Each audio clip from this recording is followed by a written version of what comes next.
Doubler la quantité de linge traité sans agrandir le bâtiment. Comment est-ce possible? Explication. La blanchisserie ne va pas évoluer dans sa superficie.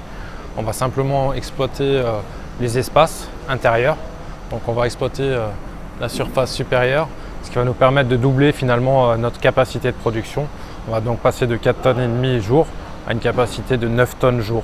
La blanchisserie traite déjà le linge quotidien de l'hôpital Robert Pax, du CHS, de l'hôpital de Bitche également, et une fois les travaux terminés, se rajoutera le linge du Chic Unisanté de Forbach, ou encore celui des établissements de Frémin-Merlebach ou de Saint-Avold du groupe Filieris.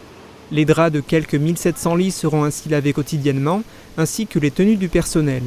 Malgré la quantité impressionnante que représentent ces 9 tonnes de linge, il sera encore possible à l'avenir d'augmenter la capacité de cette future blanchisserie territoriale de Moselle-Est pour lui permettre de traiter 11, voire 12 tonnes de linge.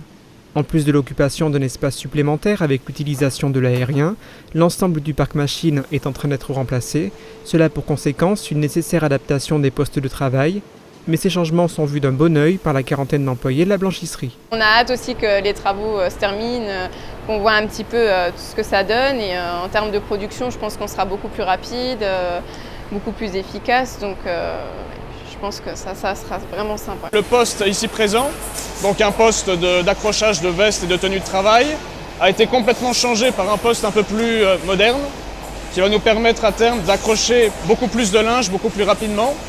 Donc c'est vrai que c'est quelque chose qui est complètement nouveau. L'accrochage reste sensiblement le même, mais c'est vrai que ça nous apporte un peu plus de facilité, on va dire, dans le travail. Et c'est vrai que c'est quelque chose qui est plus agréable, plus rapide.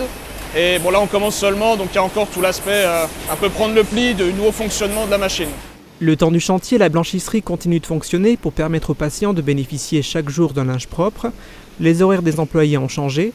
Ils effectuent désormais leur travail 2 heures plus tôt, de 5h à 13h30. Je me suis un peu réadapté au niveau de mes horaires de sommeil. Donc se coucher 2 heures plus tôt pour se lever 2 heures plus tôt. J'ai pas ressenti spécialement de différence. L'outil change et le produit traité aussi. Au linge plat traditionnel, la blanchisserie passe désormais au linge tout séché. On bascule aujourd'hui d'un tri qui est fait actuellement au sale pour aller vers un tri qui va être fait donc au propre. En plus de ça, avec le linge tout séché qui sera donc mis en sachet, on limite les contacts avec le linge. Donc on passerait de 7 touchés à 4 touchés, qui apporte une nette amélioration d'un point de vue sanitaire. Le coût du chantier de la blanchisserie s'élève à plus de 5 800 000 €, un montant qu'il aurait été impossible d'atteindre sans le financement de l'Union européenne, qui a apporté plus de 4 800 000 €.